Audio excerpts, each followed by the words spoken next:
responsible position of lowering spending, making choices, getting rid of wasteful spending, lowering taxes, and creating jobs. And I know they're going to take that second choice, whether they're an independent or a Democrat or Republican, and that choice is Rick Lazio and Greg Edwards. Okay, but will you have enough resources to make it to the general election, even through the primary, assuming that you won't debate Carl Palladino? You're still going to have to face him on the ballot in September, on September 14th.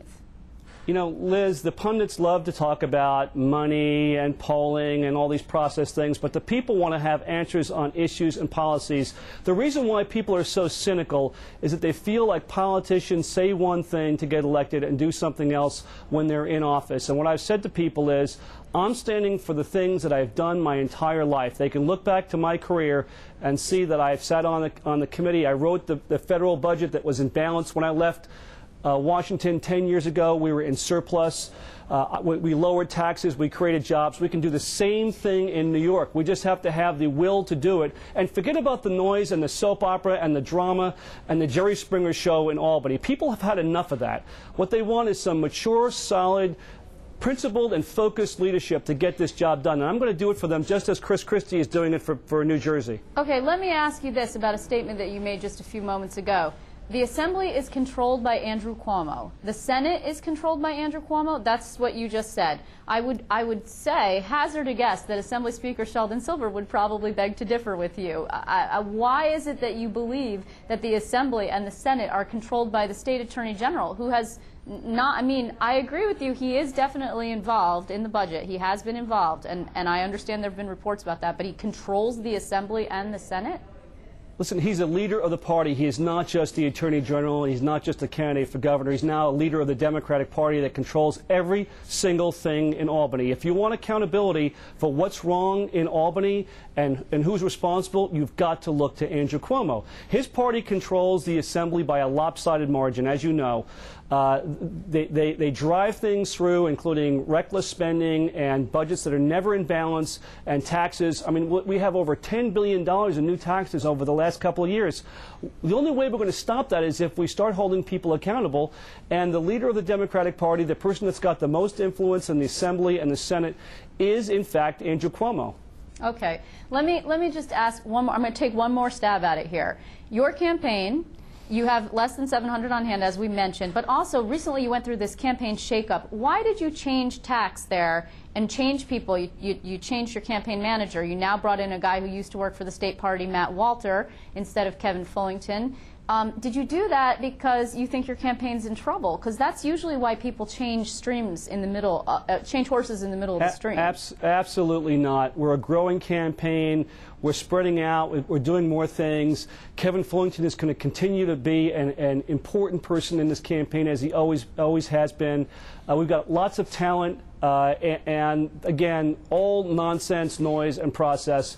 Let's talk about issues that are going to affect the average New Yorker. Let's talk about the taxes that are destroying jobs. Let's talk about the budget that is a catastrophe for New York. Okay, those are the things that people really want to talk about. Not, you know, who's in and who's out. And I just think if we want to educate people about what the real choices are, so that they can go into the booth in November and make the right choice for the future of New York. And I think we have a great future here in New York if we just have the courage and the will to get this job done, just as the people of New Jersey made a great choice, and Democrats and independents crossed party lines to support Chris Christie.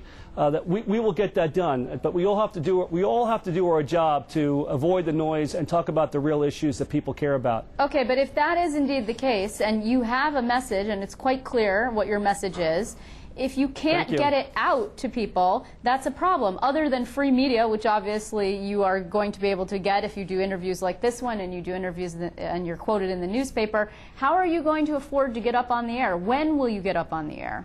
Both of your opponents are already on the air, actually, both Palladino and Andrew Cuomo. I will be up on the air, and I have every single confidence that we will have what we need to win this race. This is not going to be about who deluges the air with more spin commercials. This is going to be about which message and which candidate seems like his message rings true based on what he has done in the past. Nobody's going to buy that Andrew Cuomo is going to reduce spending or not increase taxes. He's done just the opposite his entire life. That's who he's associated with. If he pitches that, people are going to say, Andrew Cuomo, tax hiker, job killer, budget buster. We've had enough of that. We don't want any more of that. If they want lower spending and lower taxes and more jobs and a more optimistic future, and I believe New Yorkers, whether they're independents or Democrats or Republicans, they absolutely do want that, then they will vote for Rick Lazio and the Lieutenant Governor Greg Edwards, who, by the way, is an outstanding guy. He seemed like a very nice guy when he was on the show. Let me just ask you this. When did Andrew Cuomo last raise taxes? Andrew Cuomo was the political director for his father 29 years ago. But when did he actually actively raise taxes? But let's not be cynical about this. You know, in fact, he's behind. He's on the phone every single day with David Patterson. How do you know that? They just raised taxes this time around. How do you know that? It's been reported in the papers. Every single day. In the papers.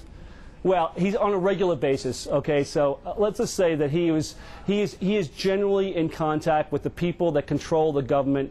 He has been part and parcel of supporting people his entire political career, which has been a three-decade-long political career in Albany, that of people that love spending and love taxes. That's the truth. Okay, I'm going to ask you one last time before I let you go. Will you debate Carl Palladino? I've got one focus. It's turning the state around, and to do that, the way is through Andrew Cuomo in November. Oh, you can't fault a woman for trying. I want to thank you very much, Rick Lazio, for coming on. Thank you for joining us this evening. Take care. You're welcome, Liz.